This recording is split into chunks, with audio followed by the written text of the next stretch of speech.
today. So things are moving along. So do I need to re-say everything? Okay. Things are moving along very well, and we have our sample ballots on order. As a matter of fact, if you look closely up there, you could see an image of our sample ballot. So moving in the right direction. Okay, polling places. Again, we're not voting at the 13 vote centers like we did last time, 2014 or even 2012. We have 57 locations throughout the city where citizens, registered voters, will need to vote at their assigned precinct. There are a lot of tools out there where folks can figure out where they're going to vote. Some online tools on our own webpage, on the Secretary of State's webpage. There's a mobile app for it. And also, a couple days before the election, we'll be sending out postcard reminders to everybody in the city who's registered to vote. Also, just want to point out so that you know, and folks are aware that we do have people outside city limits who will be voting at 3 of our precincts. Those are Sioux Falls School District citizens who will be voting for the school board members. And those are VP2, VP4, and VP6 for any of those folks that are listening. But we'll get postcards out to them too, and our key effort right now is really making sure residents and registered voters understand where to vote on election day. Absentee voting, over the last week or so, we've had a lot of questions about this from either queries from citizens or just in other meetings like this. Just wanted to put it up there and mention to people that there are 2 ways to vote absentee for this particular election. One is the traditional mail-in method where you do everything through your assigned or through your county auditor, either Lincoln County or Minnehaha County. Or there's in-person absentee voting right at the Minnehaha County Administration Building from the 28th through the 11th. That information's up there, but a lot of opportunity for folks to get out there and cast their ballots for the April 12th, 2016 Sioux Falls municipal and school board election. And with that, I'll open it up to any questions you may have. Questions from the council? I have one. If someone's not internet savvy in that and needs to find out where they would vote at, is there a number they can call in and get that? Yes, 367-8080, that's the number to the clerk's office, or they could contact their county auditors, which I don't have off the top of my head, but 367-8080, we've already fielded several phone calls and told people where they'll be voting. Thank you very much. All right, thank you. Next, we'll have Jim David, our Legislative Operations Manager. Good afternoon, Jim David, Legislative Operations Manager. Last Friday, the legislature recessed, providing the governor an opportunity to consider its work before reconvening on Tuesday, March 29th, to consider any vetoes. As of this morning, the governor has signed the Sidewalk Pub Bill, House Bill 1092. This bill removes the food requirement for establishments that wish to serve alcohol on their front sidewalks. 2 bills supporting your legislative priorities, House Bill 1102 and House Bill 1108, were also signed by the governor. House Bill 1102 allows for an extra 15 days for complicated bids, and 1108 fixes a loophole in the assessment process. Bills pending before the governor include House Bill 1218. This bill was originally written to require a repeat of the first reading if a bill was amended or an ordinance was amended during second reading, and that would include a published notice. It was amended in committee to only require a second reading or a repeat of the second reading if there is a substantial amendment. House Bill 1091 is also awaiting the governor's consideration. If signed, TNCs would be able to operate anywhere in the state after July 1st. And finally, Senate Bill 106, which would allow sales tax on some remote sales, is waiting for the governor's signature. Happy to answer any of your questions, and then just a reminder that veto day is Tuesday, March 29th. So, okay, any questions for Jim? Thank you, sir. Moving on, we have an update from the Public Services Committee, Tuesday, March 8th. Thank you. Public Services met last week. We discussed emergency alert strategies with Regan Smith. They are meeting with different emergency alert systems. There are apps created to get the information as quick as possible if there's a disaster or what. He kind of walked through the notification process as it is now and what relationships we have through state and federal, and provided a flow chart with that as well. The second item that we discussed, which has been an ongoing conversation and something that we've been talking about for about 2 years now, is the secondary access road, the public access road. During this conversation, we had Mr. Lanier and Mr. Cooper here discussing a potential amendment. That amendment would have a trigger. There was a policy in place at one point that after 5 years, that road would have to be permanently paved. And after 30 units, a secondary emergency access.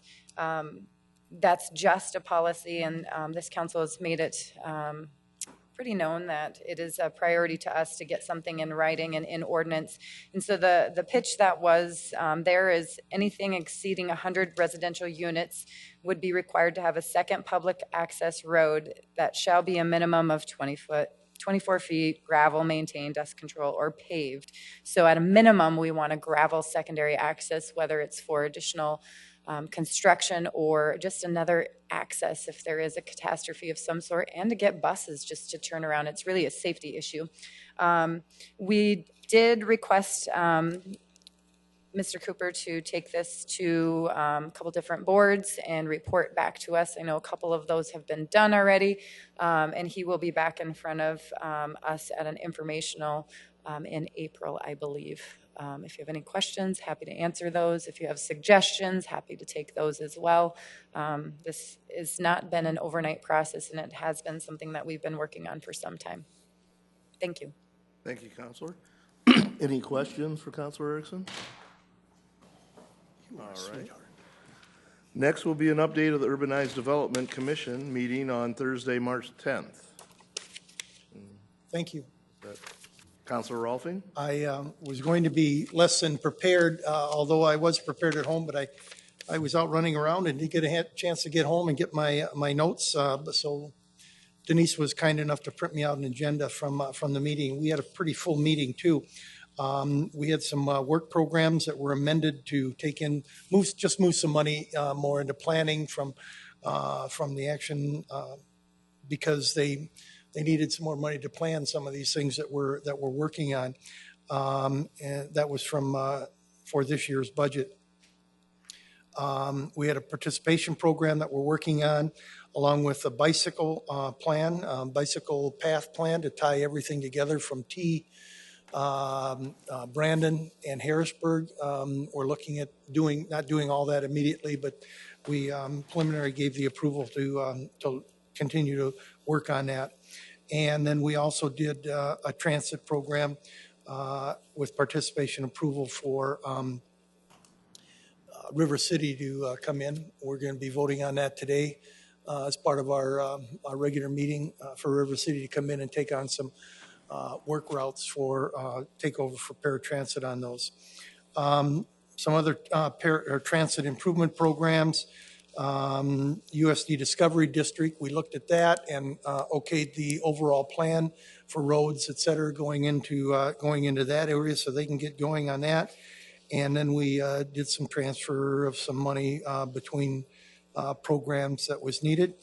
And then the MPO or CCOG gave us the year-end report of what had been done for 2015, which was very informative. And that's about what we did. Thank you, Counselor. Any questions for Counselor Rolfing? Seeing none, we will move on to City Council open discussion. Any items for open discussion? Oh, Counselor Jamison. One item is we refer to the free summer passes for kids, students. Is there any strategy that we want to implement as far as maybe communicating with the school board? Does anybody want to spearhead that effort? Any particular person that would maybe want to? No, you. Kermit? You do a good job. Has this not been done? I think at you're the being nominated. Yeah. Oh. Has this not been done at the administrative level? I would think that Sam and Mike would have already communicated with them and are probably expecting to do so after we vote on this. Right, we certainly need to approve it first, but if that's the direction, that's all we need to do is make sure that somebody does it. It doesn't just get thought that somebody will do it. I think if there's going to be any questions, that's probably the level they need to be answered at. So, Okay. Councilor Erickson?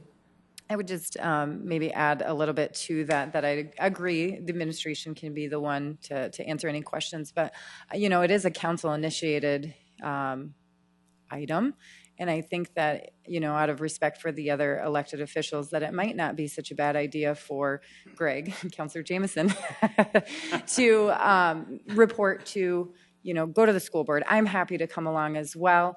I think it's a great opportunity to just highlight the program and just do it at public information during their Monday meetings. Take 5 minutes, and if you'd like to coordinate, I'd be happy to go with you. We can take this presentation and just pitch it to them so they understand what is happening and the impact it can have on the school-age children. I think it would just be a nice way to keep the communication open between the two bodies. So I'll work with you with that. Would it not also be then a good idea in our multi-governmental meeting that we make that one of the topics of discussion also? Sure, yeah, that can certainly happen. I don't think that, it's run by the county, I think, this year, so we can certainly ask them to put it on the agenda and we can talk about it at that time. But I think in a formal setting and going to their school board would be, I just think a respectful way to reach out to them. Okay, well, thank you both for volunteering.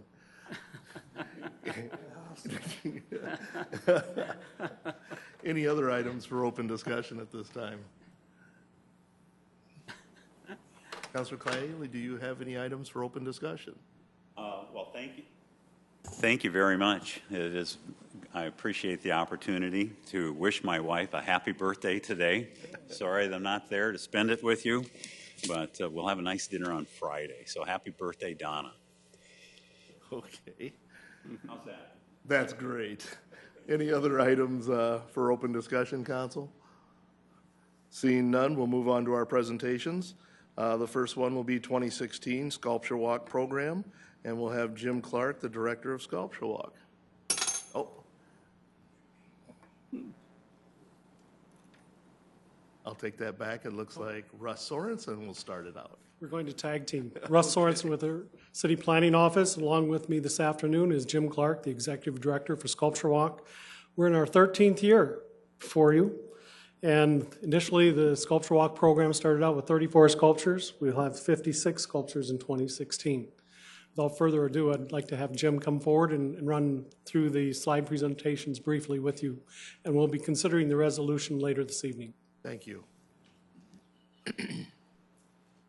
Chair, councilors, good afternoon. Good to be here. Russ, thanks for the nice intro. Yes, 13 years now. I was just a kid when this program started.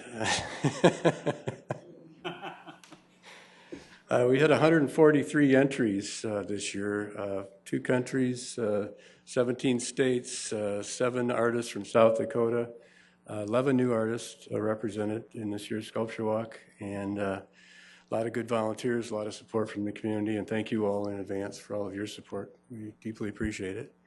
And I know there's several presentations behind me, so I won't take a lot of time in presenting our 55 2016 sculptures, and I think we probably have 10 or 12 alternates as well.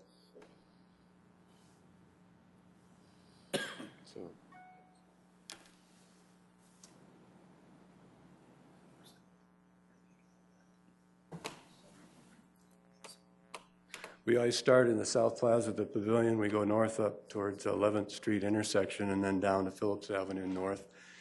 And most of them are on Phillips Avenue. We do get up to Uptown, have several up there, and then also over on East 8th. Okay. First one is Patricia Vader. She's a new artist from California. Big sculpture that she's going to be transporting. Like I said, 17 states represented, and most of these artists are traveling to Sioux Falls, either transporting their sculptures in vehicles, in trailers, or flying to Sioux Falls. But the big sculptures are being transported in.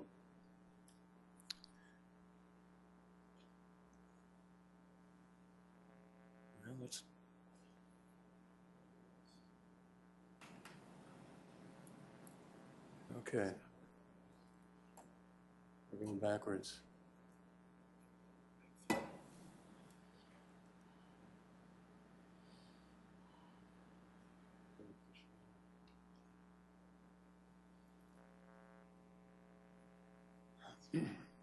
One of these days, those things they're gonna figure out they're just a fad and gonna go, it's computers. We go back to doing things the way we used to do. We'll be able to think it, you know. We'll have little chips.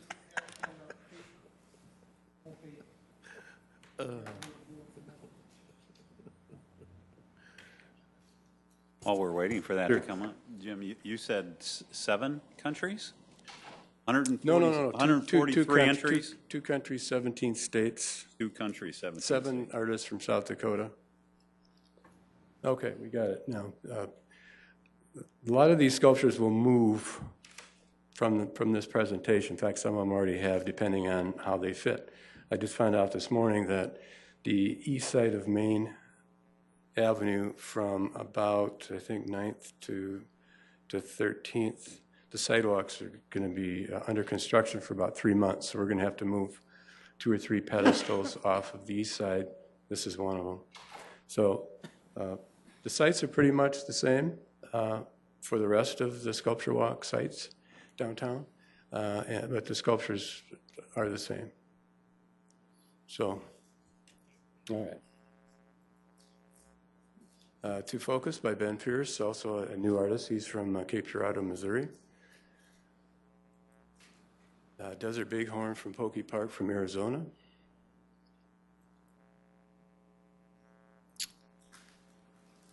So west side of Phillips. We're on to Phillips in front of a children's store. Northwest corner, Flying Books by Gregory Johnson from Georgia. Brave Gary Monaco from Colorado. Good variety. A lot of great artists this year. 9 Lives, Steve Borm's first time in Sculpture Walk. Some of you know his work from over at Rug and Relic. A great artist, new artist for us. The Three Graces, Sue Quinlan from Colorado. Borg Mid, if you can pronounce that. 4, Will Vanderson. Trying to remember where he's from. New artist though. When Wealth Was Pelts. You think this would be from Revenant, but not. We had it submitted before the movie. Jerry McKellar from Washington. Reaching for the Stars, El Zoo from, he's from St. Louis, I believe it is, new artist. Weathering the Storm, Al Horn, another new artist. 2 sculptures from him in a row here.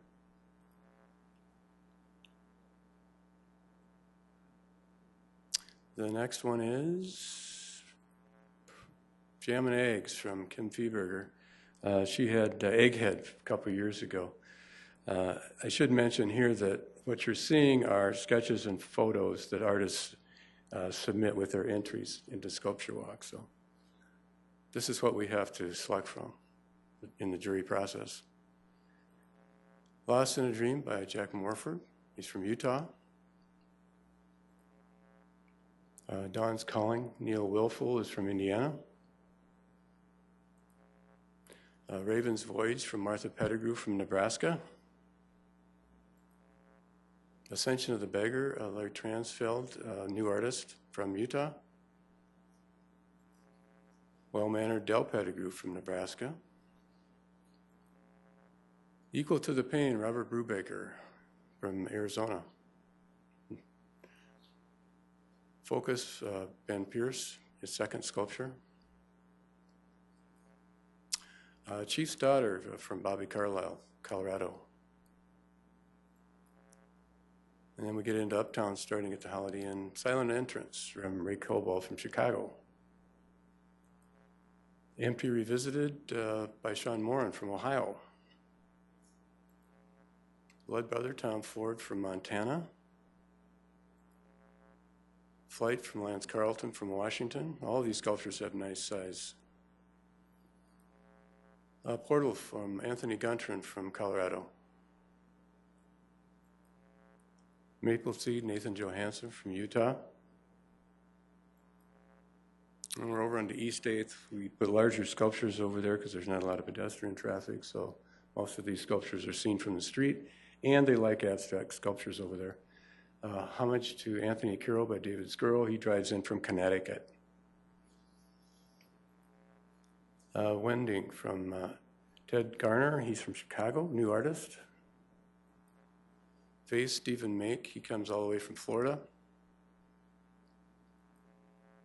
And then Phillips 9th going south to 13th in front of First National Bank. Awananda too, Lee Looning and Sherry Treby. It's going to be musical. Interactive. Francis, Josie Campbell Dellenbaugh, also from Connecticut. When Pigs Fly Pork Chopper, this will be popular. Dale Lewis, he's always a very creative guy, just fun to be with too. A big sculpture, hard to cite, but this morning about 1:30 I came up with the perfect site for it, which is I think is going to be in the Pavilion South Plaza. I think it'll fit best down there. Who Rescued Hugh? Lori Acott, new artist. Nice size sculpture. She's a new artist too. Angel Anchored in the Art Nouveau, Ben Hammond. He's from Utah. Emergence, Jade Wendell, also from Utah. He has 2 sculptures, both in marble. Journey, Heidi Hoy from Minnesota. Osamid Obazi Echo, he's from California.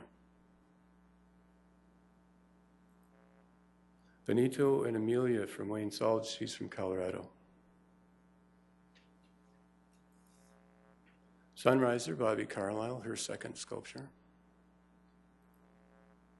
And Athena, Sam Spixa, is from Minnesota. Magic Fish, Adam Schultz, a new artist from Colorado.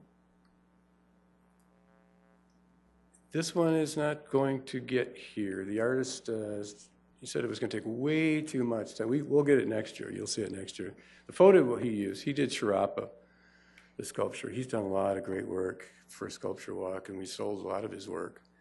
But this one won't be coming, so we got an alternate for it.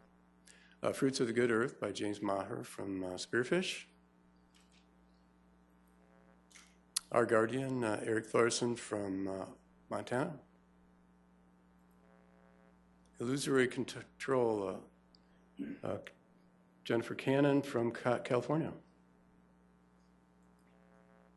Silver Aspen, Robert Bruce, Sioux Falls. Arc of Peace, Lori Acott, her 2nd sculpture. She's from Colorado. And In Love with the Sky, Serge Mazanevsky from Canada. And 13th, coming back to Minerva's Day at the Park, done by Sushi Masa. Endless Summer, Craig Mendez from Indiana. River Spirit, Lynette Power, new artist from Minnesota. And Arctic Huntress, Jim Green is from Black Hills. Wyo High, Jade Wendell, 2nd sculpture, nice size sculpture in front of C.H. Patisserie. And then by Minerva's Perseverance, but this one's going to change too. The site is going to change. And then the alternates, and we'll just breeze through these. Monumental Professor, Afternoon Delight. This is one of the alternates that will be on Sculpture Walk. Lynn is from Viber. Sioux Falls Dash, Cheryl Link from Colorado. Dance for Joy, Sue Quinlan from Colorado. 2 Witnesses, Sean Moran from Ohio. Believe, Lori Acott, Colorado. Priestess from Heidi Hoy, Minnesota. Passing Time, Lynn Peterson. And Cherry Bark Bouquet from Nathan Johansson, Utah. And that's it. 2016 sculptures. Thank you for the presentation. Yeah. Any questions for Jim? Councilman Jameson. Jim, the prices that are included on the pictures you showed, those are the perceived value of the item? Correct, right, If the sculpture was for sale, that's what he would sell them for? right. Mm-hmm. And does the city have, I hate to even bring it up, but with some of the vandalism that occurred in the past, is there some kind of insurance policy that covers some of Yes, it? we have full coverage on all the sculptures. On all of them? Yes. All 55, all that are on lease, USFs. We also have satellite programs of Vera McKinnon, USF, USD of Vermillion and Watertown. But we have full coverage, always have, yeah. So we're going to take the hit. We have $2,500 deductible on one that wasn't found. The other one that was that we got a lot of media coverage on, that person that did it paid the damages, so that sculpture was fixed. But there was another one that was damaged that we're going to take the hit on for the deductible, and we're going to have to sue. We know who did it. We're going to have to sue the person. Unfortunately, we don't like to do that, but the damage was around $7,000.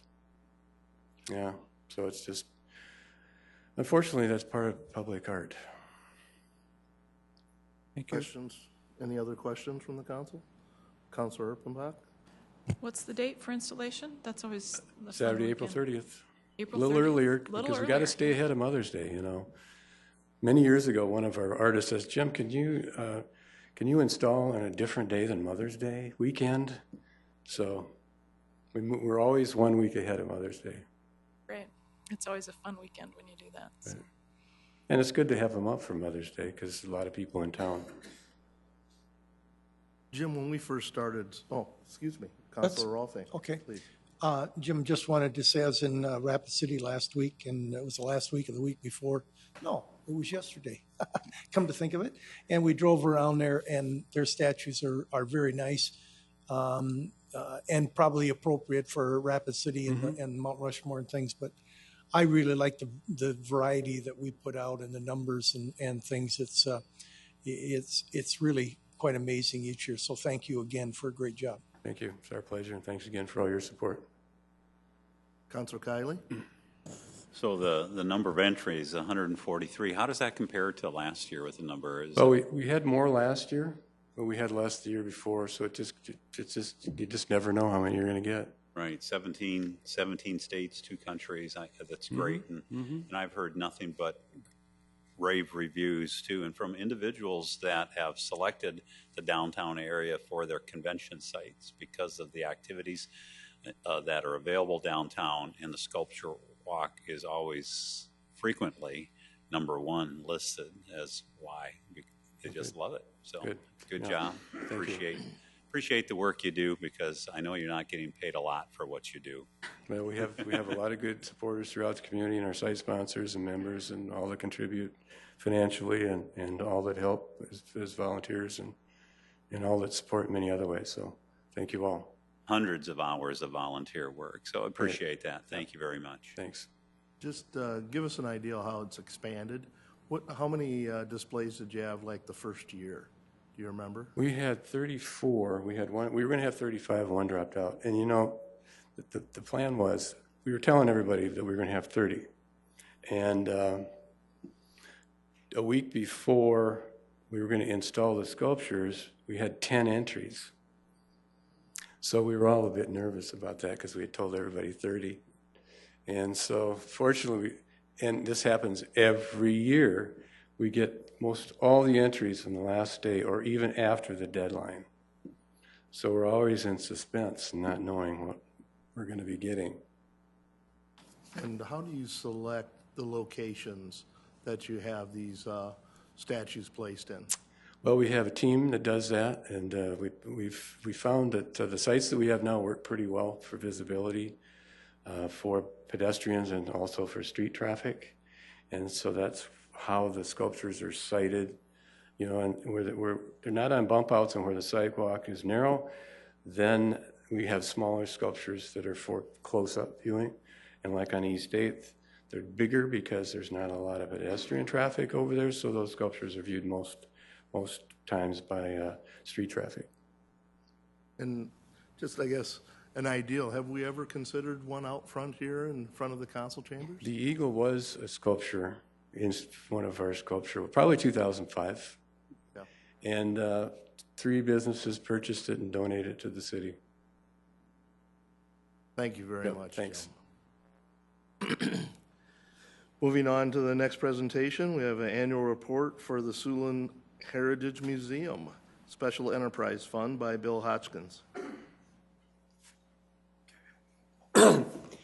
Good afternoon. Bill Hoskins, Director of the Siouxland Heritage Museums. This is an annual report I'm required to do as part of the joint resolution that originally established the Enterprise Fund. That was established in the fall of 1995. It does require an annual report to be written and filed with the county auditor's office by April 1st, and usually I make a presentation to the city council and county commission at a joint meeting to facilitate some scheduling issues. We're doing it separately this year. Talked to the commission this morning.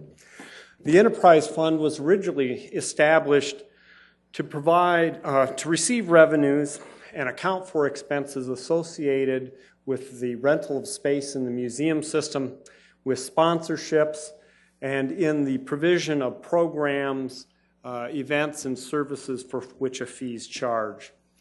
The fund's administered by Minnehaha County. Annual budget for that fund is recommended by the staff. The staff develops it, the museum board reviews it and recommends it to the county and the city, and it's determined in a joint budget hearing between the city council and county commission. One major change that happened in 2010 was a recommendation from the State Department of Legislative Audit. Previously, we'd had a grant fund, and they recommended it all be funneled into one fund. Our income last year was $168,000. Our expenses $143,000. Revenue was up about $26,000 over 2014. Our income for the Enterprise Fund comes from a variety of sources. The museum's endowment, and we have an endowment managed by the Sioux Falls Area Community Foundation, provides us some annual revenue. We have our Museums Alliance, which is a 501c3 private nonprofit group. They also contribute funds directly and also provide indirect support to the museum. And this represents their cash support. We have another fund, Doc and Florence Brown. Florence Brown was a 5th grade teacher at Laura Wilder, and she left money for us in part of her estate. That is an ongoing donation. Grants, this last year we got a grant from the DAR, for example, to do an exhibit on Fort Dakota, an Army post that was on the site of Sioux Falls. So those grants such as that are accounted for in the Enterprise Fund. Rentals, we did 102 rentals of the old courthouse facility in 2015 for just under 8,000 people, and the revenue and expenses associated with those rentals all pass through the Enterprise Fund as well. We have some educational programs for which a fee is charged. Those are accounted for as part of the revenue. We have fees for other miscellaneous services. Currently, we do some exhibit work for outside organizations. Currently, we're doing some work well, I should say, in 2015, we did work for the City of Deadwood, the state of South Dakota, and the Stockyards, Inc. Group. And then we have our donation box, which is just what citizens drop in. When the revenue comes into the fund, we usually, it comes in for a purpose, education, exhibits, collections, rentals, and what we call other. The expenses really come down. Our education programs usually generate income. They in excess of their expense, but about 11% of the expense in the enterprise funds for educational programming. Exhibits about 8% in 2015. Collections management, which includes conservation of artifacts, as well as acid-free supplies and so on, was about 8%. Rentals had an expense of about 24% of the whole, and that includes any part-time or overtime labor associated with providing those rentals is a cost that comes out of the enterprise fund and is reimbursed to our operational budgets. And other is probably the biggest category in this case.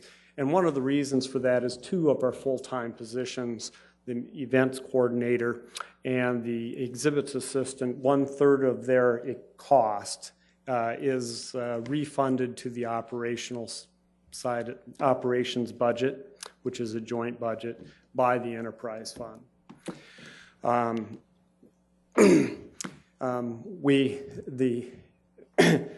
The revenue in excess of expenses at the end of the year rolls over. We use it for a variety of different things, and a lot of the income comes in for specific purposes, such as the Fort Dakota exhibit, but sometimes for the conservation of a painting or something. So about $97,000 of what we have is obligated funds, meaning it came in for a specific purpose. That's what we have to use it for. Last year, the enterprise fund paid for 1/3 of those 2 staff positions, all the labor associated with rental of the space, 100% of the educational programming cost for supplies and materials. We did 688 programs last year for just over 49,000 people. So all the material costs, whatever, came out of the enterprise fund. Collection supplies and materials, about 76% of the cost is our enterprise fund. Exhibits, replacement of tables for rentals, again, it's all funded through the enterprise fund. And telephones for the old courthouse museum. The enterprise fund is one of our 5 budgets that we work with. It's become a very important part of our operation and how we function.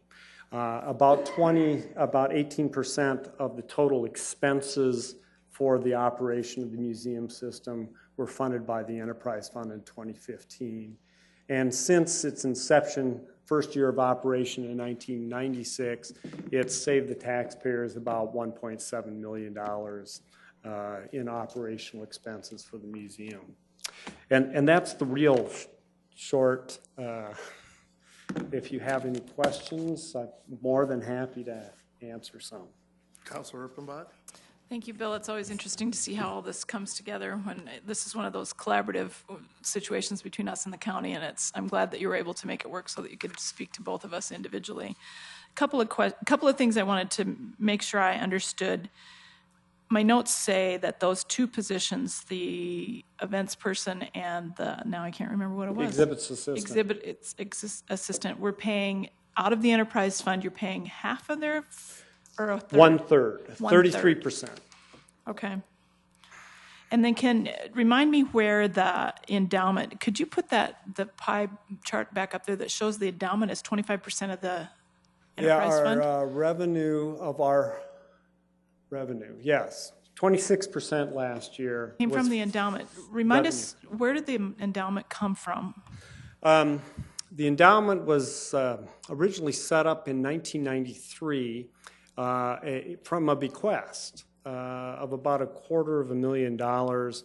A federal meat inspector who came to visit Morels regularly visited the museum, had no heirs, and when he died, left money to the museum to set up an endowment, and that has grown. It's about $1 million, and we can draw 4% of the average balance over the last 8 quarters out on an annual basis, and it's right around $40,000 is what we've been drawing. Wow, that's pretty remarkable, actually. So the lesson is get to know your meat inspectors, right? Well, and anybody else. Buddy, right? Anybody's, and I think that's the point, though, isn't it? Is that that endowment is really paying some dividends for you? Is that something that? Are we going to grow that? Is it can people help with that? Yes. I'm pitching a softball here, dude. Come on. The answer is yes. We want to grow the endowment. It's actually grown. It's about tripled in size over the last 15 years for a variety of means. We have been drawing income off it every year. We are always looking for donors, and donations can be made on behalf of the museum through the Sioux Falls Area Community Foundation. Good. Okay. And then one more, if I might, Mr. Chair. Question about the telephone system for the old courthouse museum. Mm-hmm. That came out of the enterprise fund. It did. Are there new phones at the Pettigrew home? Yes, there are. How are they paid for? By the City of Sioux Falls through the maintenance budget. And who runs the maintenance budget on the old courthouse museum? The funds for the maintenance budget at the old courthouse come from the county. The funds for the maintenance budget of the Pettigrew come from the City of Sioux Falls. And all our budgets are administered by county government. Petty. I acknowledge I'm being petty, but I want us to understand this is a collaborative effort. Yep. That the city owns the Pettigrew Museum, the county owns the old courthouse museum, and we share the overall budgets. We share staffing, we share rental, all that kind of stuff. Only the maintenance is, we're in charge of the maintenance for our own properties. But you're telling me that we use the enterprise fund to pay for phones only for the old courthouse museum. That's true, and that was how we got the project done. Yep. And don't hear me faulting you, Bill. Don't hear me faulting you. Okay. We do from time to time have done maintenance or additional projects or enhancements for both structures at different times out of the enterprise fund. The new exhibit that just opened on Thursday last week, Building Sioux Falls, was paid entirely out of the enterprise fund. That's awesome. I mean, that's what the enterprise fund is for, is to make this an exciting, interesting museum. It's a great place to take families, all of those things. That's what that enterprise fund, the more it grows, the better it's going to perform for us. Yep. I appreciate the report. Thank you. Any other questions from the council?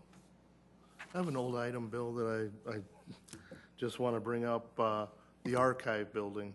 Do we have any updates on that? Sure.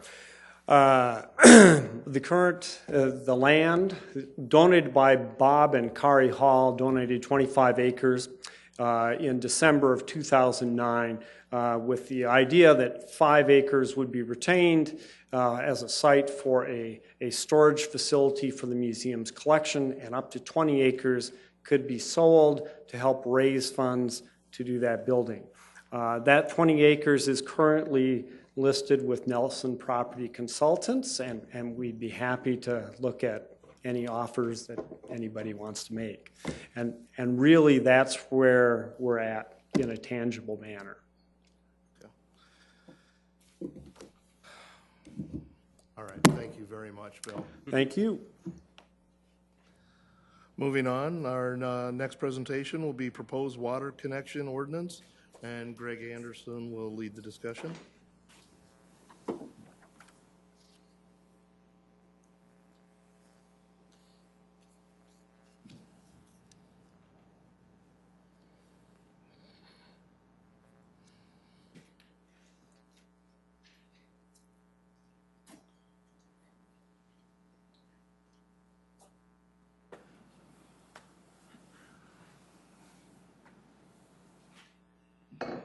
Good afternoon, Greg Anderson, Public Works, Water Division.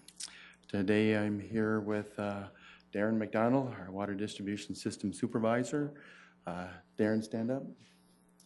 Darren was hired last fall. He's in charge of the team that performs the maintenance on the distribution system. He collaborated with some of these proposed ordinance changes that were looked at. We also have the other team members with the Water Division who have put their input, and we have kind of a wide spectrum of proposed changes. Today, I get to be the lucky person to sit here and share them with you, hoping to gain your support.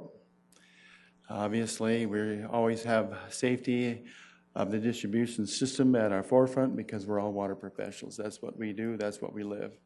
And we're also concerned about the safety of our customers, all 52,000 plus customers. The key initiatives on this presentation are we have to replace some outdated text. Some of it's been in there longer than it should have been. Updated materials required. We've added some text to define some requirements and to protect the quality and safety of our water distribution system. That's our goal. Primarily, we're going to be looking at chapters 50-007, which is dealing with termination of service authorized. Item H, right now, if we aren't gained access to read a meter, we can terminate the water service, but our system is completely RF, so it's all over the radio wave, so we really don't go into houses much anymore to read meters.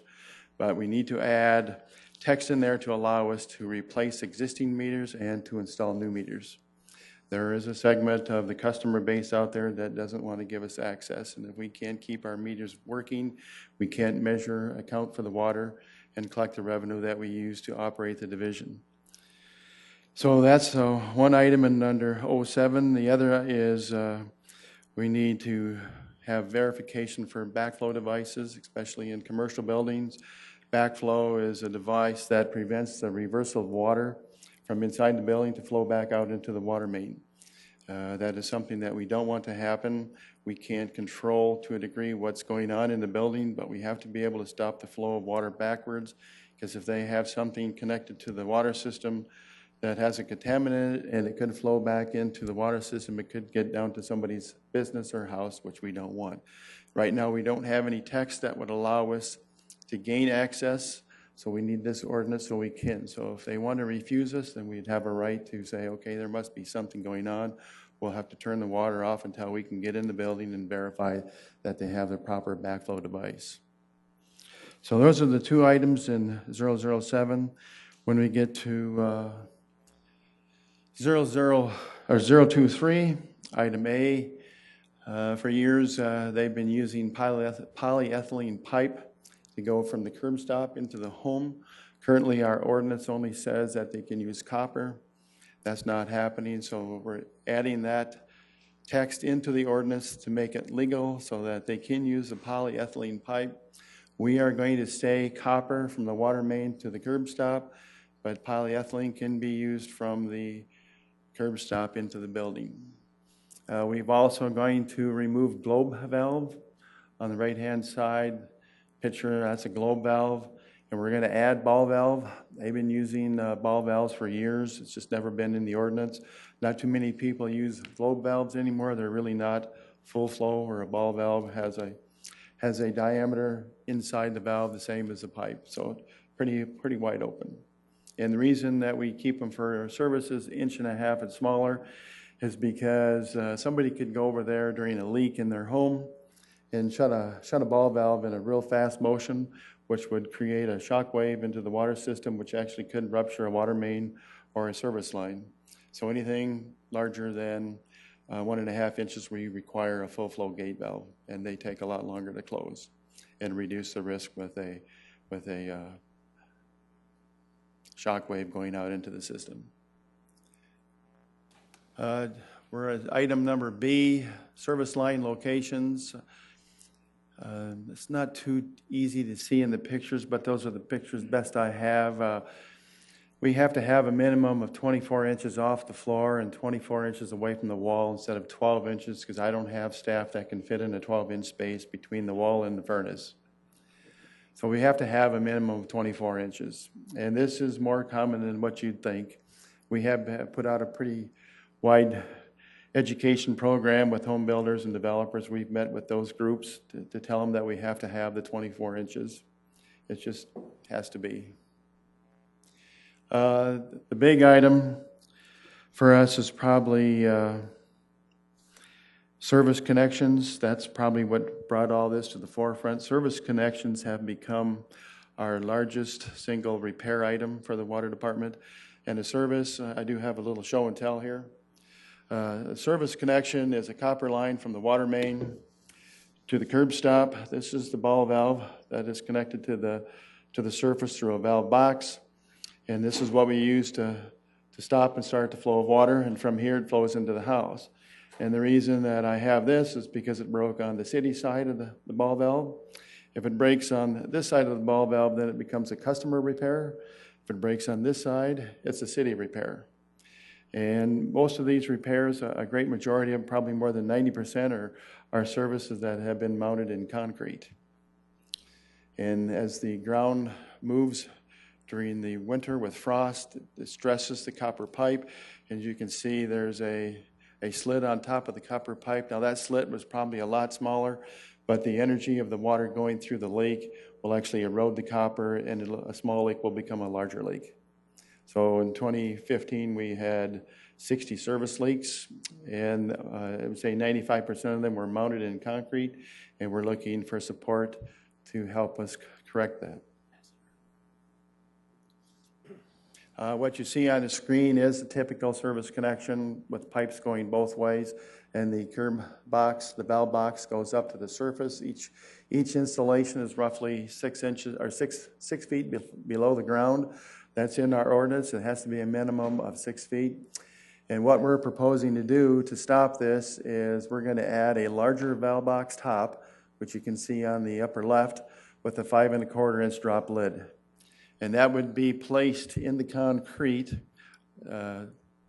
encompassing the top of the smaller valve box, which the concrete can move up and down in the wintertime and move back down in the spring, but the smaller one would stay stationary, which we hope would reduce the stress on the copper pipe and prevent those leaks.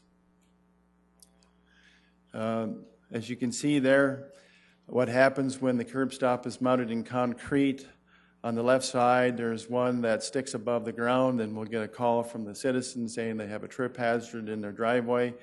On the right-hand side, there's one that has a piece of PVC pipe surrounding the valve box, but the freezing in the wintertime will prick the pipe up, and then this spring, the concrete will settle, and now I have a 2-inch trip hazard on a public sidewalk. And we deal with probably more than 300 to 350 of those a year, just driving out and pushing those back down and repairing them. So our hope is by putting the larger valve box on around that, it'll prevent that from happening and prevent those 350 trips. Here's an example of in the wintertime where the curb stop has recessed into the concrete because of the frost. It's picked the concrete up, and now I have a hole that's 2 inches deep. So then we get the call from the customer to say, can you come and pick up that valve box top so that I don't trip into that 3-inch hole in the middle of my driveway. So then we get to the situation where the stress can no longer be tolerated by the copper pipe, and we have a leak. So we're out there with our backhoes and the breaker, putting holes in driveway approaches and driveways. And when we're done with our repair, seeing as how it's in wintertime, we can't make concrete repairs until April. So somebody could theoretically have that in their driveway for 5 to 6 months or longer, depending on how many we have to repair. There's always somebody at the beginning of the list or at the end of the list. So we're trying to avoid that. There's a couple more pictures of some repair sites. Here's examples of just a few that we pulled out in the month of February, and you can see they all look pretty much the same. You see the crack on the side of the flare and the copper. 1 or 2 of those are larger. That's because the force of the water will actually eat away the copper. So a small leak that's maybe 1 or 2 gallons a minute become a leak that's 10 or 15 gallons a minute. There's a leak in a sidewalk that we haven't fixed yet. Another example on the right.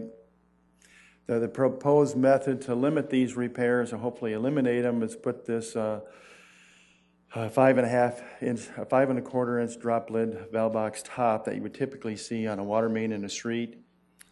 And we want to center it inside, or center the smaller valve box inside the larger one and put the drop cap in. And you can see on the right, it's a nice clean application. We've actually discovered there are a few contractors in town that are performing that task for us, and we didn't ask them to do that.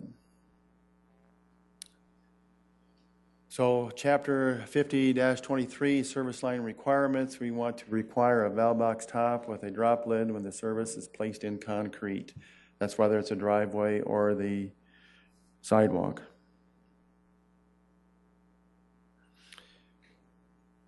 There's another segment of that is we're going to ask the council to support us in our effort to get rid of making concrete repairs. I looked in the expenses in 2015, and we expended about $54,000 making concrete repairs, either sidewalks or driveways or out in the streets. And these service connections are installed by developers well before there's a house. It could be 6 months, it could be 6 years.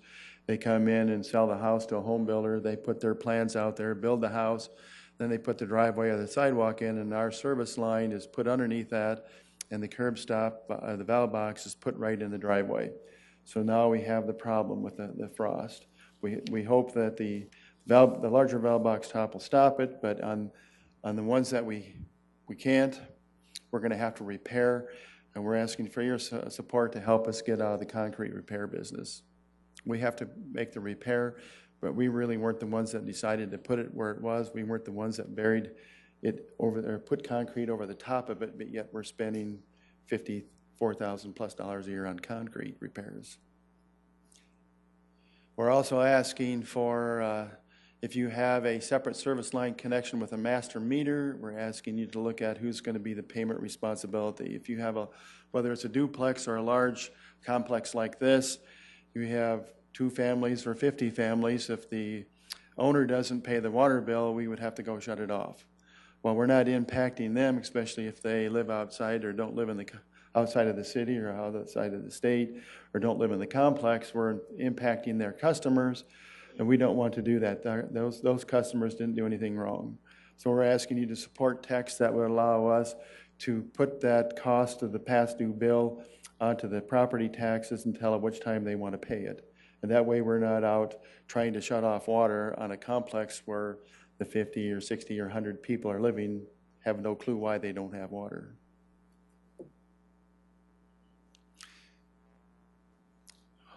Let's go back. I think item F has another couple items. Service line, separate service lines. It's getting to a point where it's more challenging for us to keep a separate service line connection to the water main with a curb stop going into the building with at least 1 meter.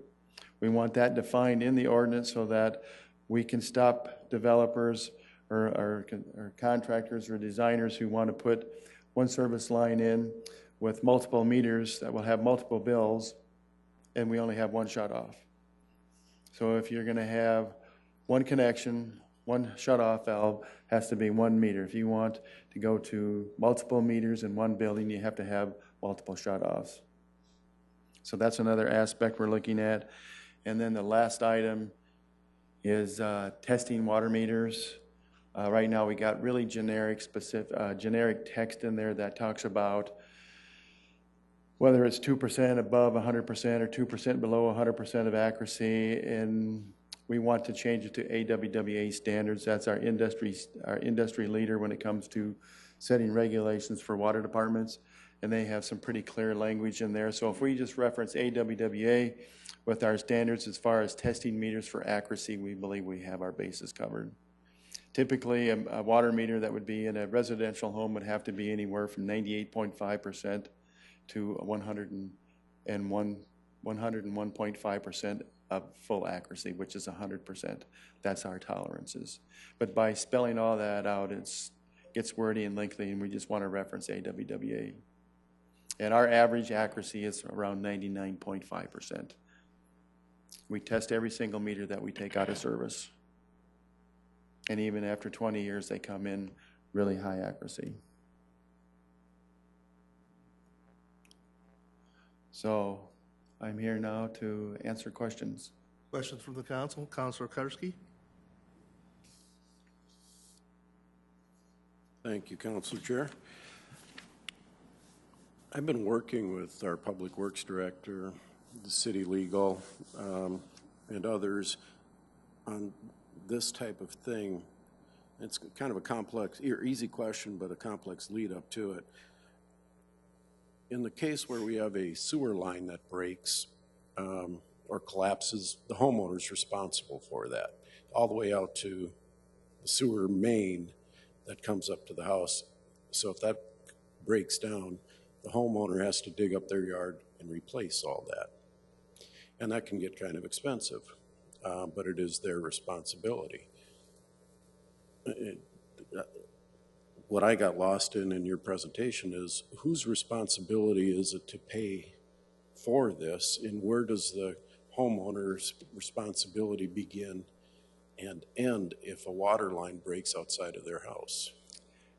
A service connection starts at the water main, goes to the curb stop or the ball valve that I passed around. If the ball valve is the dividing line. If it breaks on the water main side of that ball valve, we fix it at our cost. If it breaks on the consumer side of that ball valve, they fix it at their expense. Okay, so they have to pay to dig up their yard and their driveway and their sidewalk or whatever. That is correct. It was determined, I'm guessing, nearly 10 years ago that the city shut the water off here for non-payment. Our responsibility was here. But anything past that, it becomes the homeowners. I bring this up because I don't think a lot of our citizens are aware that they could have some extremely costly repairs, and those things are not covered by their insurance. Trust me, I know this. And I just think it's important that they know that they have the potential for a very large bill coming their way if something like that should ever happen to them. There are companies, warranty companies, that cover that type of thing, and I met one of those companies at the National League of Cities, and that's why I was working with our legal and public works to determine if there is something that we should do to let consumer or homeowners and taxpayers know this. It was finally at the end, the thought was, or the consensus was, that it's not the city's job to be in that business to let them know that. So, but to some extent, I think that people need to be aware of it, but we can't be endorsing any company that would save people in a situation like that. So, just to pass that on. Councilor Jameson. Greg, thank you. A couple things, two questions, but first statement is, of all the utilities the city provides, I always hear great things about the water. It's almost like people take it for granted. You know, and that Flint, Michigan issue that came up, I just couldn't say enough good things about the water system, how it's run, the people who run that. It's great water. I drink it all the time. Anyway, the other two questions, the $54,000 concrete work or so. I looked up on the line item in the budget under expenses for concrete, and it was $54,000. So what I was trying to figure out is, I saw some of the pictures you had of the trucks doing it in the driveway. Why is it that you were fixing that concrete in a driveway? Is that because it broke on your side and you needed to replace everything up? Fix it right there. The only time we repair concrete if it breaks on our side. Okay. So we're trying to get out of the concrete repair business. It's probably not going to be popular, but we're somewhat a victim of the circumstance because we don't determine where the service line is installed. We don't determine how they want to route it into the house. We just see it after the fact when they call for a meter set and they want us to start water for that house. So we go there, okay, there it's in concrete. So we know it's not a matter of if, it's a matter of when, because the concrete's going to pick that up. So that's why we're proposing that larger valve box to go over the smaller valve box to to protect the smaller one, to keep it from moving within the concrete, because I have no method to stop where they put the service line, and I have no method to stop where they put the concrete. If you get to a twin home that has a double garage for both half of the house, there's probably not even any grass in the front yard at all, because you got 2 double driveways in front of the twin home. So even if they wanted to put it in grass, there wouldn't be a difficult place to do it. Gotcha. I forgot to say it during the presentation, but we also have text in there where we want to make sure the curb stop is in front of the premise that it's serving, because we do have some places out there where the curb stop for this home is in front of this home. So then when we have a problem, we're digging up this guy's front yard or his driveway because it's impacting this guy's house. So we also want to make sure there's language in there say that the curb stop has to be within the property pins for the premise that it's serving. So it's kind of an it's a thorough review of our ordinance, trying to capture a number of items that my team has brought to my attention. One last question, the non-payment charges and the ability to assess the property taxes, or put it on the lien, I suppose. What do other utility companies do, like gas and electric? In a similar situation, a duplex, I do not have that information with me. If I could, I just had an incident where a tenant called me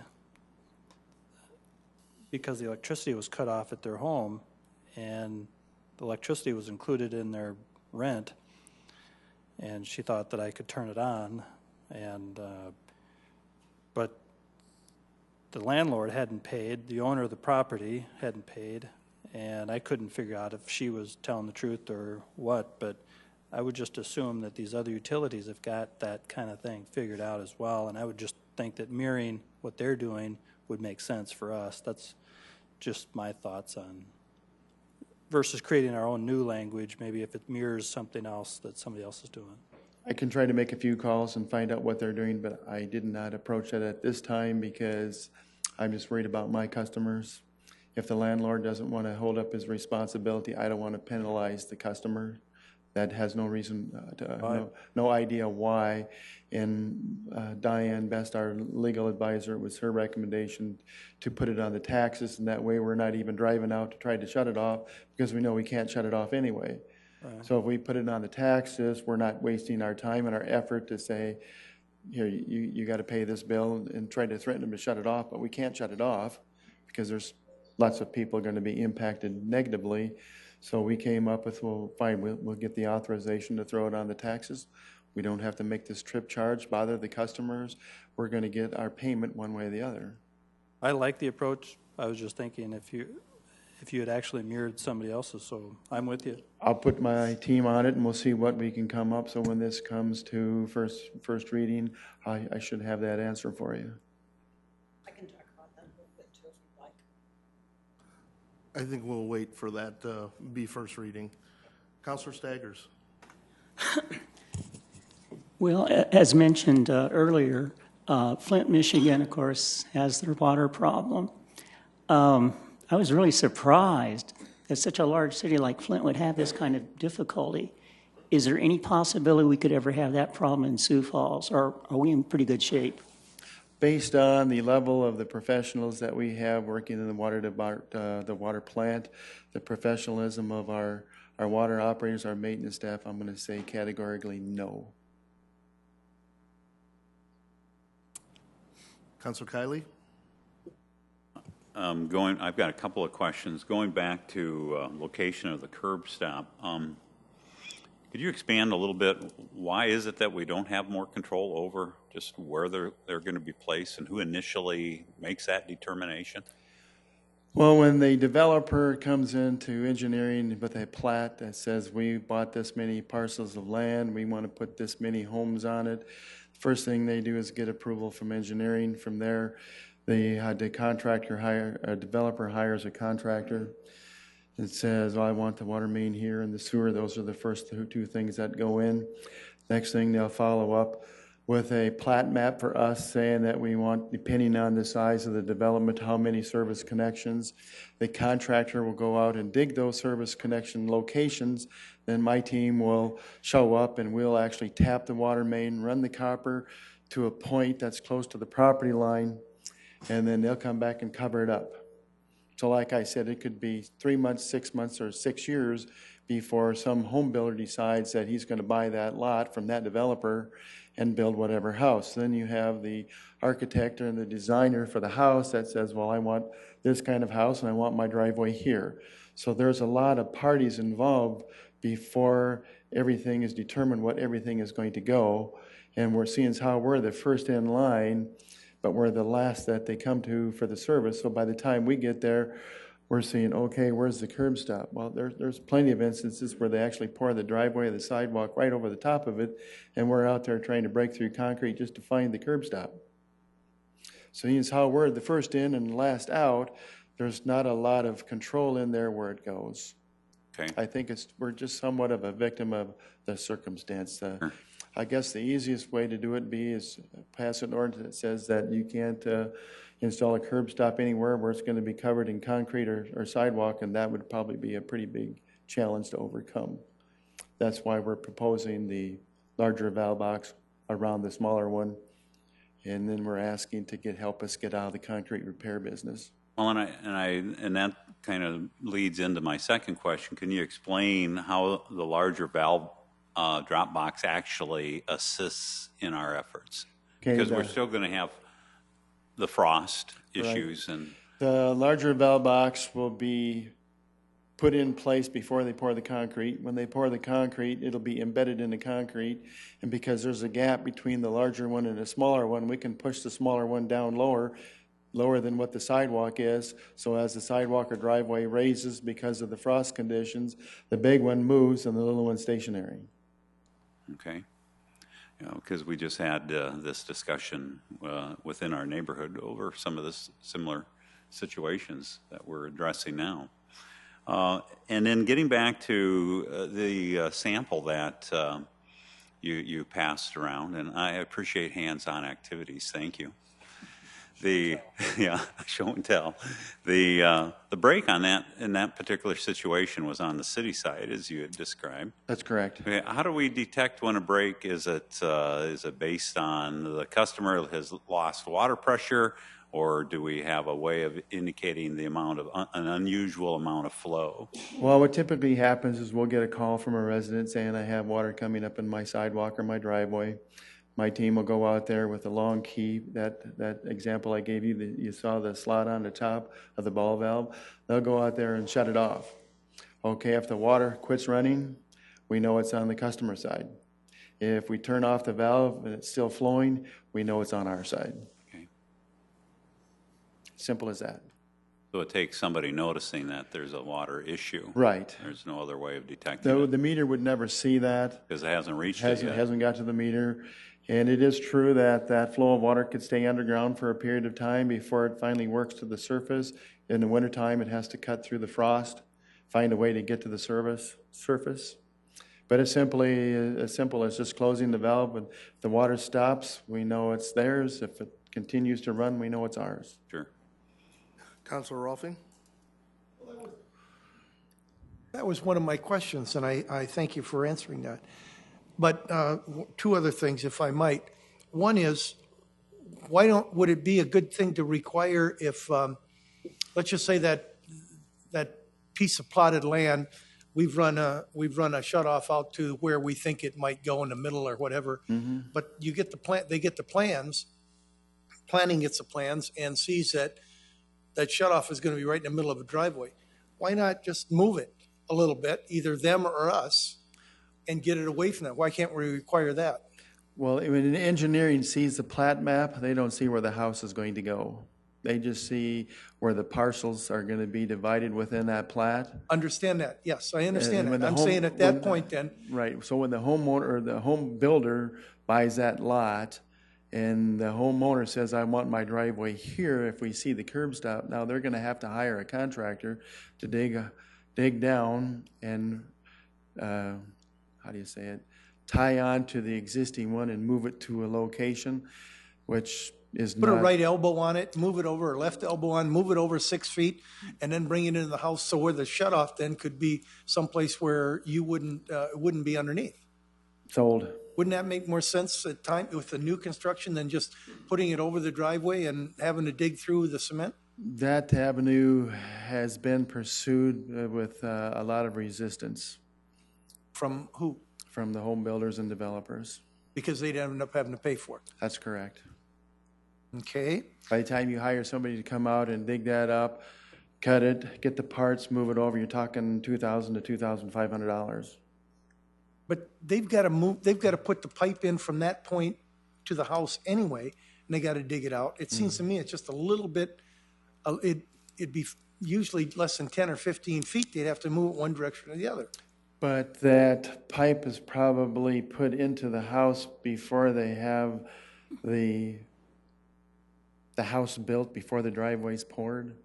I'm sure they might know where. Exactly what I'm saying. They might know where the driveway is going to be, but like I said, you'd have to bring back the contractor to do that. Or else, as you say, when they want to run it into the house, they would have to cut off the ball valve, extend the copper, because it's got to be copper on our side, put in, reattach the ball valve, and then take the poly into the house.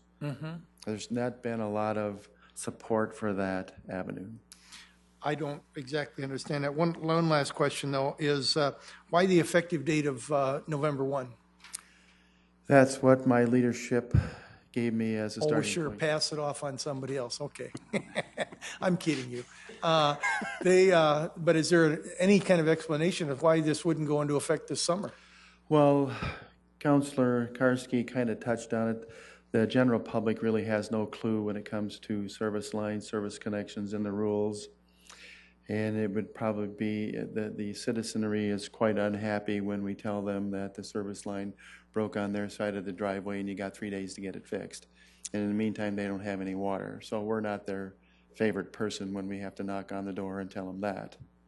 But it has to be done. Sure. So we figured going forward, and if we can get the word out to the developers, to the home builders, and maybe put something on our webpage to communicate that starting as this date, we're going to be out of the concrete business 25 or 30 years down the road, we will be. Okay. Councilor Karski? Just real quick, to what Greg just said, Rex, it's $2,000 simply to move that thing just a couple of feet. Imagine the expense to that homeowner when they're knocking on the door saying, hey, you got a problem and you're going to need to call somebody, and we don't even tell them who to call for the most. We have a contractor list. We do? Okay. So we tell them to call, and it's going to be $5,000 and more, a lot of cases. So, to the point of what the expense of doing these types of things is, just want people to be aware of it. We called the contractors, and we figure it's an average of $3,000 to repair the service and replace the concrete. So, and we had 60 of them in 2015. Right, and then you go back to 13, we had 110 of them. And when we have bad frost or deep frost, yeah. And our busy time is February and March, and then again in November and December. And that's the time of the year. water line. That doesn't include the number of sewer lines that we have problems with on top of that. I wouldn't be able to speak to how many repairs on sewer. But sorry, thank you. Councilor Cully, was this in a response to this discussion? Well, it's just related to this whole idea that the homeowner really doesn't know what can be involved and what can happen here. And just very quickly, it's just the valve on the inside of the home, the main shutoff. If that fails, you've got issues, because that's exactly what happened recently with a leak elsewhere in the home. They went to shut it off at the main, and that failed because of the type. And then it turned out the curb stop was embedded under concrete, so it delayed even longer getting it shut off from the street. So it's a whole host of things can take place. Councilor Erpenbach.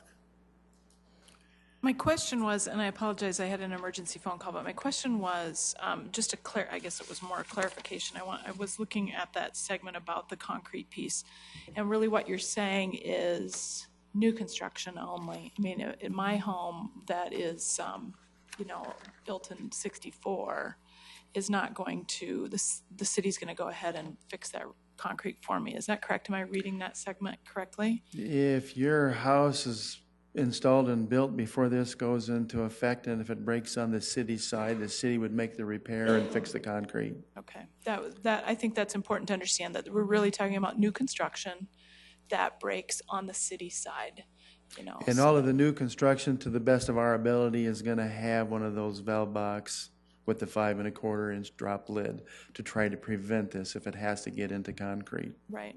And it goes back to, and I appreciate the conversations, but it goes back to that idea that as homeowners or someone who's, building a home, purchasing a new home, we need to pay attention to all of those kinds of details, and it's not just location. It really is about, it is about location. It's the location of where is that little box thing. So just pay attention. So thank you, though. I appreciate the report. Any other questions from the council? Greg, I have just the one. You talked about the cost of replacing the master meters. I believe that was more towards commercial apartments and that. And you were talking about concrete repairs. Said that last year we had like $54,000 in repairs on the city side. The concrete, there's a line item in our budget for concrete. It says concrete, was $54,000. What's your proposal to get your department out of the concrete repair business? Right here, we want you to agree that going forward, if something breaks on the homeowner's side, we've done everything we could do as a division to put the larger valve box in, to keep the smaller one from moving and stressing the copper and breaking, that it won't happen. But if it does happen, even if it's on our side, we're not going to fix the concrete because we had no control of where the concrete was placed. So we'll put that on the homeowner then? That would be on the homeowner. Okay. And then that cost of replacing the master meters. There really is nothing in here about the cost of replacing the master meter. The master meter issue is if you have a premise with a master meter where you have tenants and you don't pay the bill, we're not going to drive out and try to shut it off to impact those customers. We're just going to let you know that if you don't come in and pay it, this dollar is going to be added to the property taxes. Okay. Thank you very much. And I believe we're done with questioning on this. Thank you very much, Greg. Thank you. Moving on, we have Shape Place zoning ordinance amendment, parking calculation tables, and does not look like Shauna. I believe we have Jeff will do this instead. That's correct. Thank you.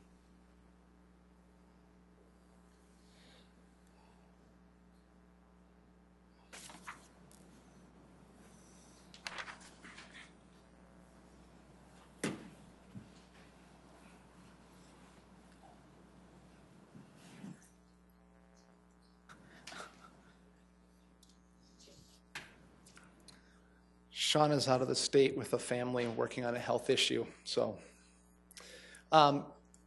as we continue to do minor amendments to the Shape Places, one of the things that we're working on is off-street parking requirements. Off-street parking is when you have a requirement to park off the street. So for the definition, it's anything that's basically in your parking lot. Currently, the parking calculations on the left-hand side in the table, in the zoning ordinance, we have one table for all different types of uses and forms. And you can see it just basically runs this way. It says forms, it lists the uses, and then it gives you the specific calculation. Our proposal is to break it down into two tables. It's really that simple. So we're going to have a use table and we're going to have a form table. When we brought it into the ordinance back in 2014 and 15, we had put them all into one table. Our proposal is to go forward to City Council with two tables. We are looking at a couple of different changes. We'll also bring those forward to you when we come forward with the ordinance. So again, we're in front of Informational today. At Planning Commission, we'll have the entire ordinance. at Planning Commission and at City Council will be here in May. Any questions for Jeff? Seeing none, thank you. And then we'll move on to floodplain management schedule. And Jeffrey Schmidt, our Chief Planning and Zoning Official, will discuss this.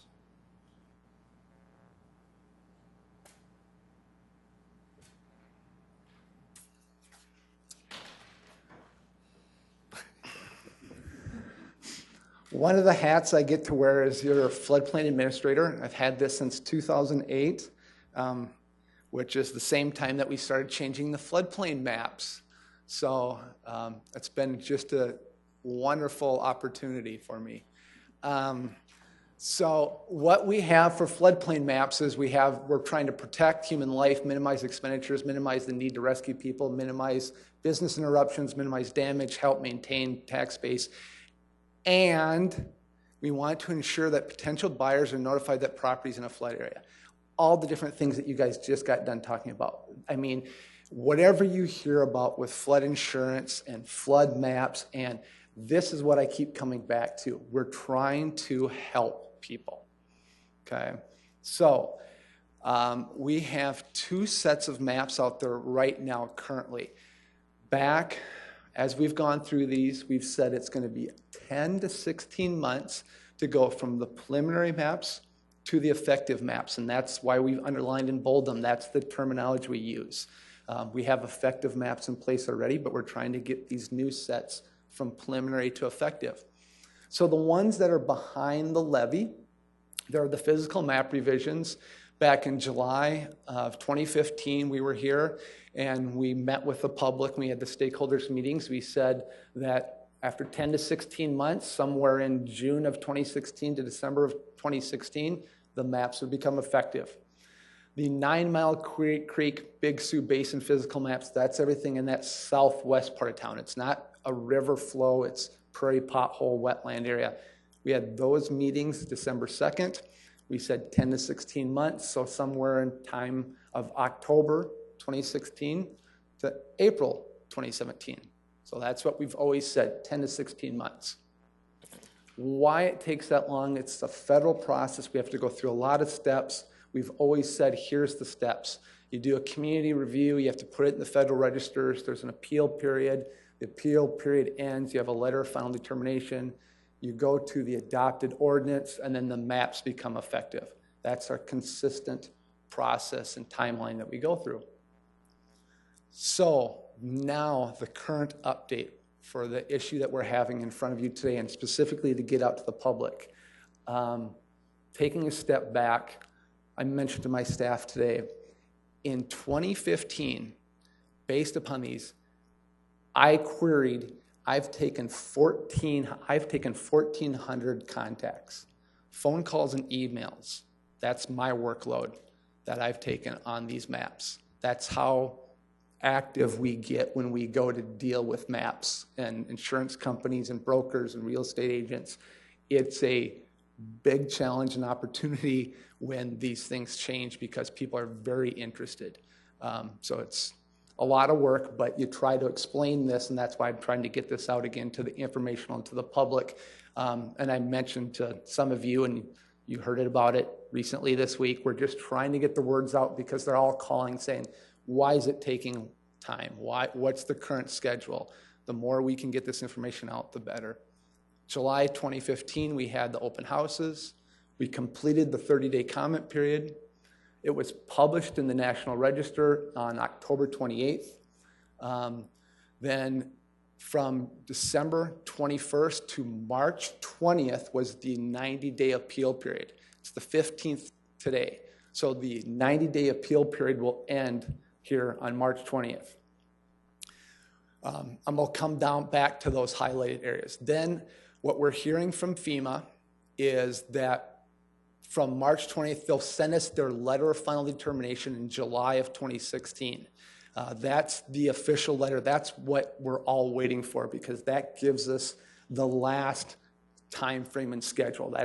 It is their final determination that the maps will become effective and all the things I'm waiting for. Then I would hope if I get the letter in July, I will be in front of you August 2nd and the 16th with my ordinance adoption.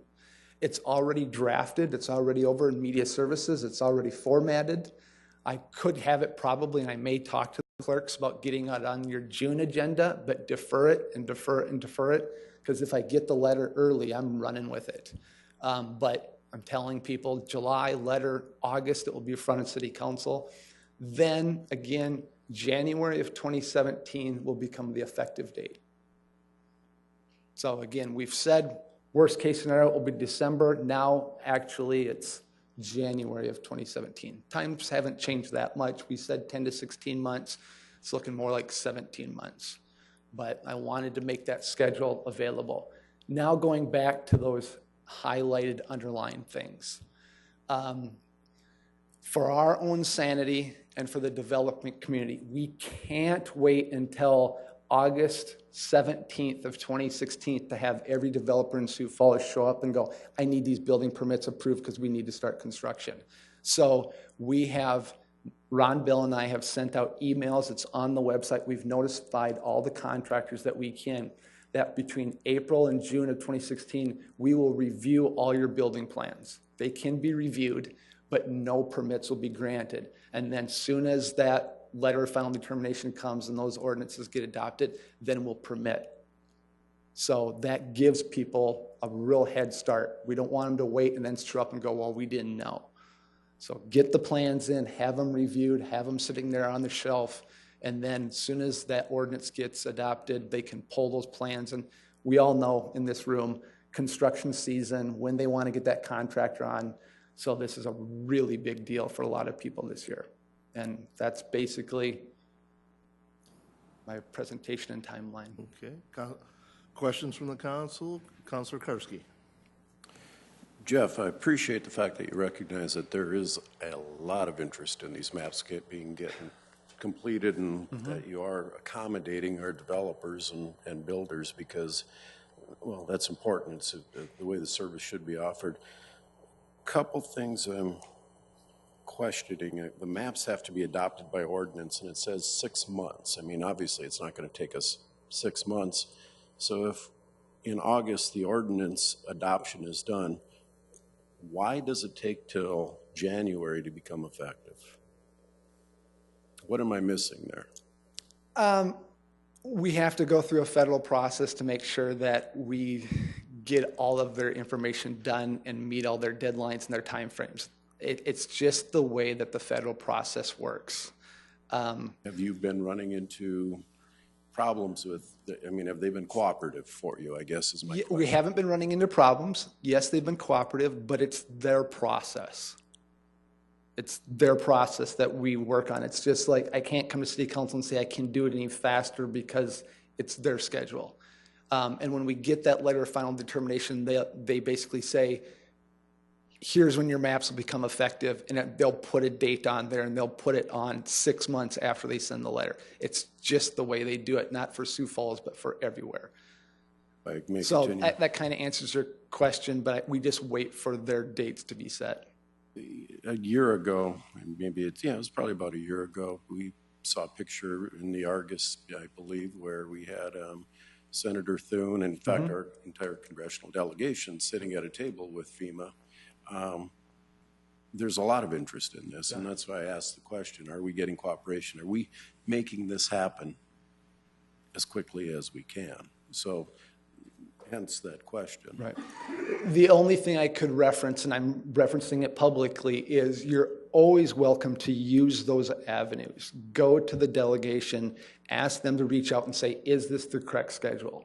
You know, can we get an updated schedule from FEMA? I can ask, but as I tell even my citizens, it's one thing for Jeff Schmidt to ask. It's something different for council to ask. It's much different when the delegation asks FEMA. So this is the schedule that I have. You're always welcome to have that conversation up the chain of command. 2 more points to that, I guess. Does that help? Yes. Thank you for that. I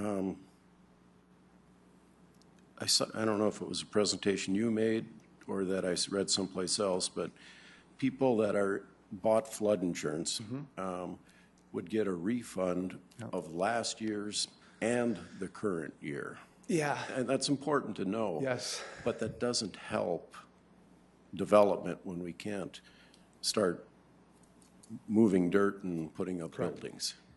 Those are all those nuances, those bells and whistles, and why my phone rings so frequently. You're dealing with everybody's little step. So right now, I'm really busy with flood insurance phone calls, and the premiums are due, and they're saying, so do I have to pay them? They have to pay their flood insurance if they're required to pay their flood insurance through their banks. And so then we followed up with a request to FEMA and said, can you help us address this issue? And they sent us their federal regulation policy, which I then print out for people and say, don't read this whole thing, but read this highlighted section. And it says, if you pay your premium this year, upon adoption, they will get a refund of their previous paid year. So I just highlight that section. So then they don't have to read all the federal regulations, they just read that section. So then I pass that out at the counter downstairs. So they get 1 year refund back. So then they go, well then, okay, I'll make this one last year payment, and okay, at least I can see the year, you know, that it's coming to fruition. Same thing with the builders. The builders are all like, well, you know, can we pull a permit in April, or do I have to wait till July, or when can I get that building permit? And then you have to go over these nuances. Building plans reviewed versus a building permit. Okay. Any other questions from the council? Jeff, just one. Because the council allocated funds to have this floodplain work done,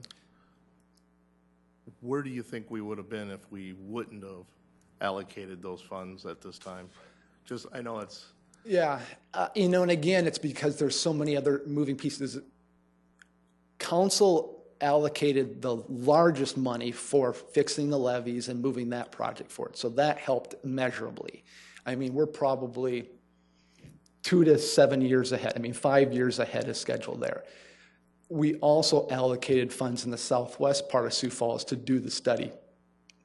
So we've already done drainage studies in the southwest part of town that moved up the schedule to remap southwest part of Sioux Falls.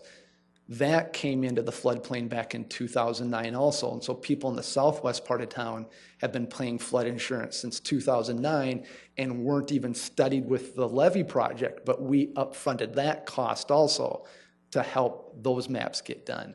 That's always been a situation where you've been up in the forefront with public works and taking care of some of those upfront costs. Not a lot of it we're getting back, but we've been helping the citizens going back to that first page. You know, ensuring, helping, showing the risks. Yeah. Thank you very much. Any other? Councilor Karski, did you have one more question? One more, if I may. Go back a couple of slides, if you don't mind, Jeff.